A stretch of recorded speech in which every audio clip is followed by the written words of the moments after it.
brilliant night. I don't know, can you see that full moon? Just beautiful. The only thing I could have wished for is more breeze, but basically I wasn't expecting any breeze. Forecast was this is all supposed to be a dead zone. You know, lots of convection, Q-nims, lightning, storms and all of that rubbish. Got a bit of an issue though, because the wind's so light, I can't actually use the wind vane steering. It needs sufficient air to go over the wind vane to keep it like steering.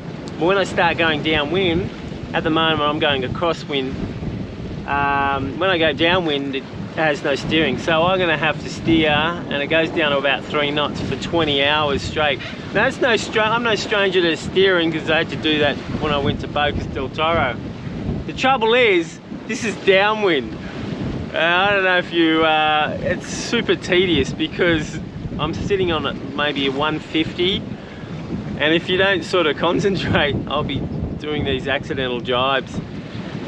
I'll see how I go, but I suspect I'm going to get bored of this pretty quickly, and what I might do is I might just head out to San Blas,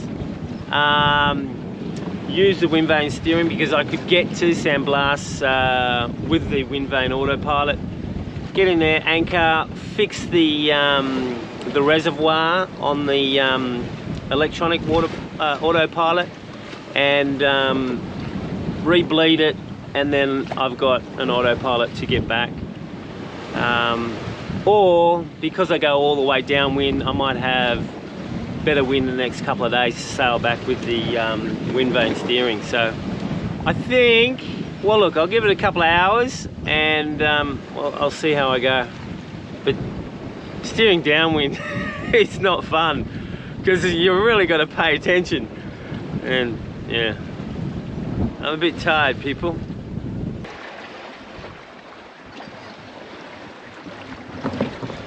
Yeah, hand steering again.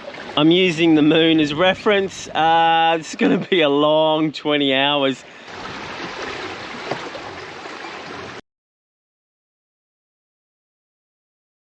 Okay, I've just seen some lightning over there. The coast is clouded in.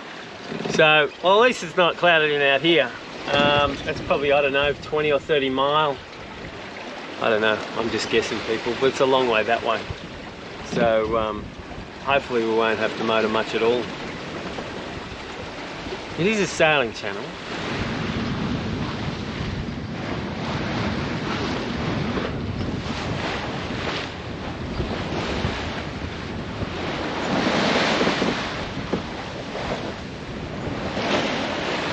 Still going at it, it's almost sunrise, but I don't know how much longer I can do this.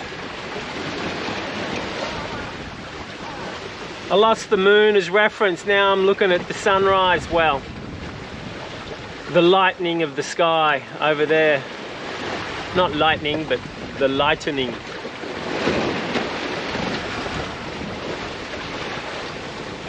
Only 18 more hours to go, people.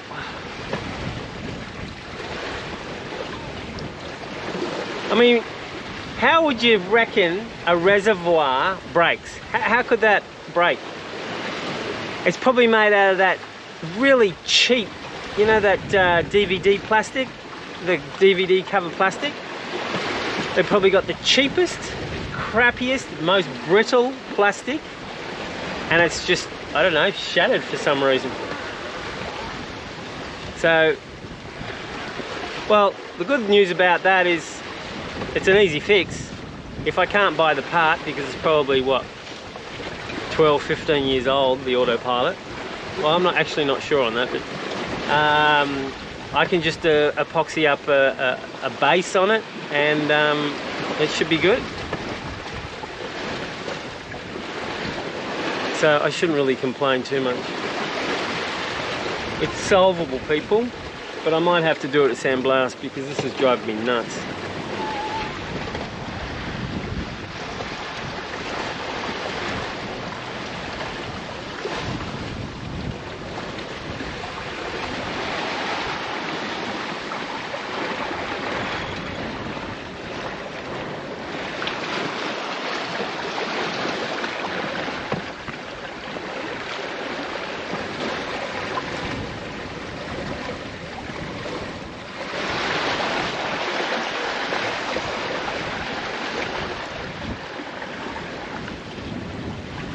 17 hours to go. I'm so tired, people.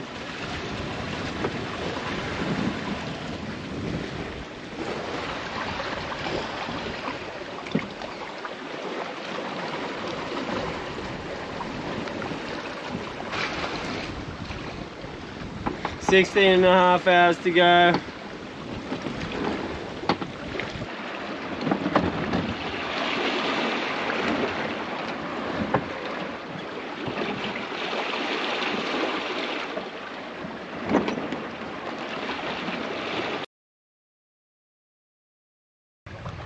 It's very frustrating. I haven't been filming because I've been swearing like a trooper.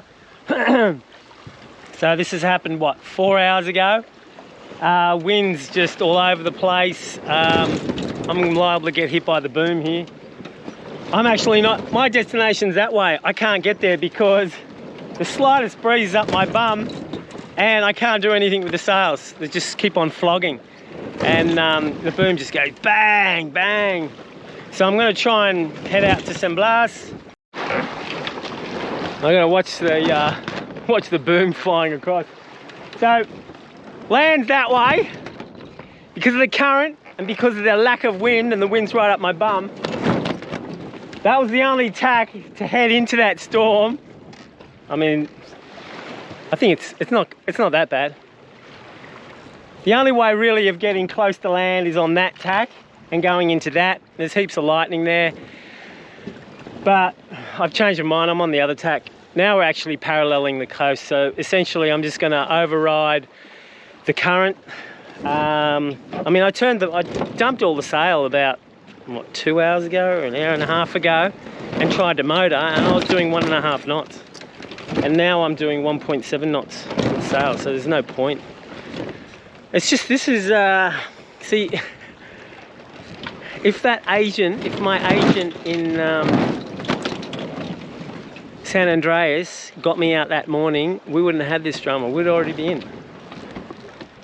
Anyway, you got to take the good with the bad.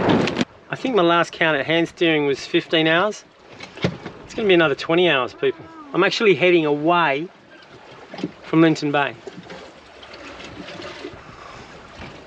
There's nothing else I can do. Or I could go into that rubbish behind me. See, if I had a Jenica, that'd be okay. I could have actually run that, what, from about 8 or 9 hours ago, and I would have been in. But I don't. So.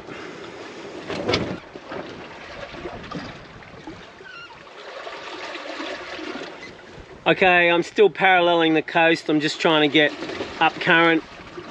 And then, well, the wind had died. It was down to like 3 knots, and now it's coming up. I think it's 4 knots. We've got all of that rubbish over there. There's some more cloud bank coming through. I'm not sure. I've still got the sails up. I've already dropped them once before and then tried to motor. I don't want to do that again. I'm gonna wait for these clouds to go past, and maybe there's something behind it. I mean, if I get too fed up, I'll just pull down all the sail and I'll just lay a hull. The only trouble is, from Cartagena to the Panama Canal, this is where the boats go through, the big tankers, so I have to be very careful. Anyway, this is maddening, people. It's only 30 mile that way, 30 mile, and I can't get there. I'm paralleling the coast. But on my other tack, I can actually start going in, but still, the wind's like almost dead. You can hear the sails just flogging.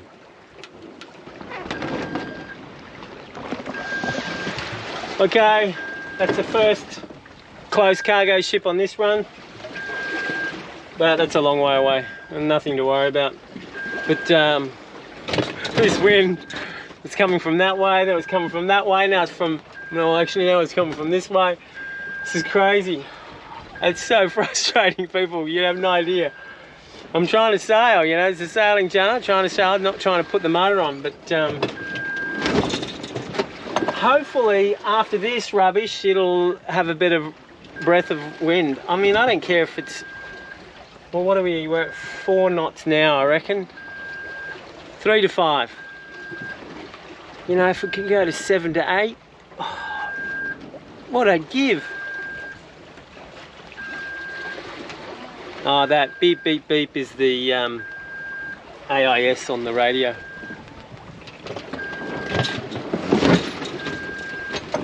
Crazy. Yep, LA bloody Lulia. There's a bit of wind after those clouds, so I was all dead in front of that. Now we're actually doing something. Heaven forbid, we're doing 4 knots. We haven't done 4 knots in like 8 hours. Maybe 9 or 10 hours. Jesus. With my new burst of speed, I could ram him. He'd get a new paint job. I'm getting every bit of sail out.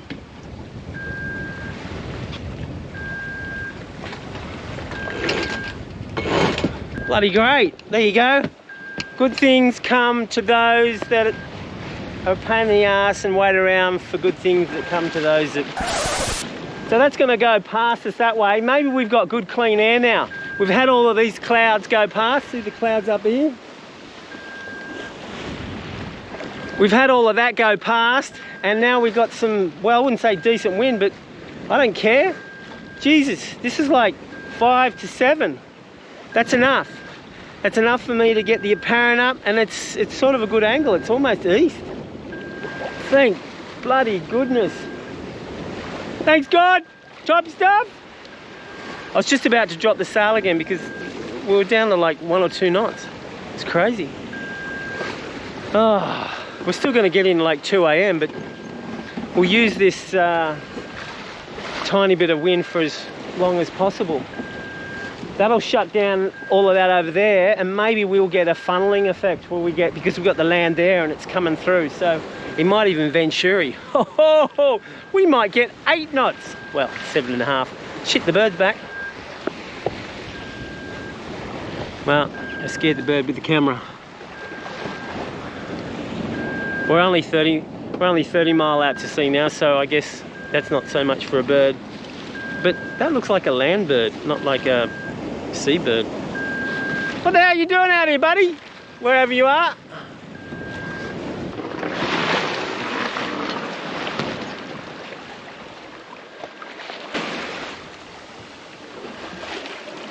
I think this is catching up on us. Far out. It should be sliding past us. Come on! And this one just came up. Oh shit, I gotta go. Yeah, I got the motor on. Okay, so what happened the last hour? Well, it started raining. I had to throw this camera inside because it's got the microphone on it, so I can't risk it. We had a little cell come through, 25 knots max, rain. That was the one that was out the back. I said it was going to slide past. Well, no, it didn't. It was from the northwest. It came into the northeast, the light northeast winds, obliterated that. We're hardly motor sailing, it's just flopping. The reason why I'm doing it is because out there we got another cell. So I'm assuming the northwesterly cells are going to come through here like the last one I just had. And I'm just going to ride squall after squall, because motoring I'm doing 2 knots. And I won't even get in there tomorrow. This is crazy. The motor on this is not that big.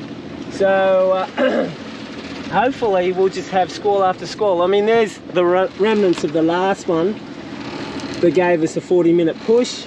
Hopefully we'll get something from that. This is crazy. This is the 3rd time I put this main up. I go, oh, it's all dead now. I'm gonna have to motor.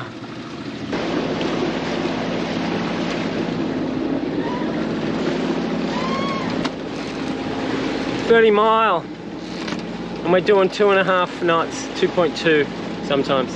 It's crazy.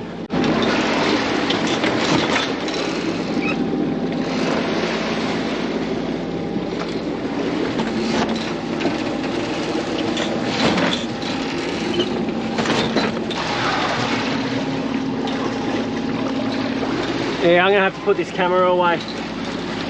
I finally got a camera with a microphone. It's not waterproof, so yeah, I'll just report in when it's drier, but it's going to be a long night. I'll only get there probably midday. It's crazy. It's 30 miles. I'm doing 2.2 knots. Rain and no sleep, and 10 squalls later.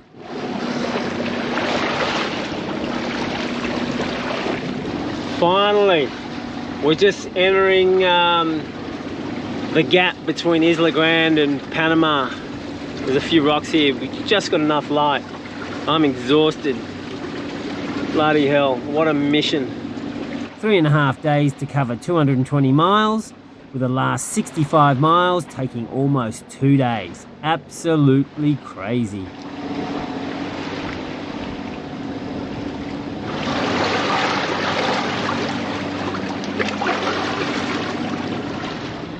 My God, I'm so tired. I feel like throwing up.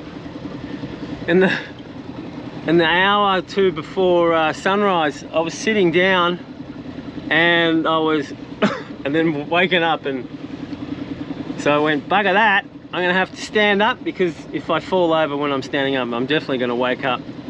And remember, I cut my heel, so I've got this nice gash on my heel, so I've been standing on that, so it's nice and painful, so I keep awake.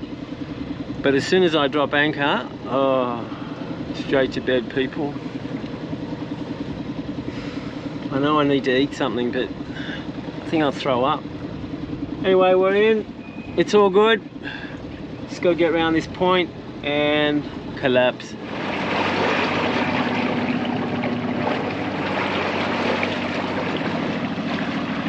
I'm looking for James from Zingaro. He's not here.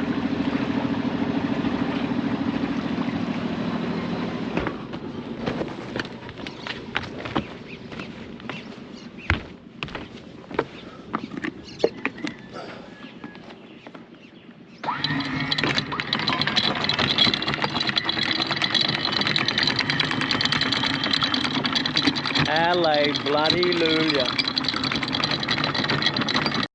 Now where the hell's Zingaro? Well, he's not up at that anchorage. He's probably in the marina. How hoity-toity. I don't go to marinas. I like to stink people. Yes, coming up next episode, the hunt for Red October. I mean Blue Zingaro. Where the bloody hell is he?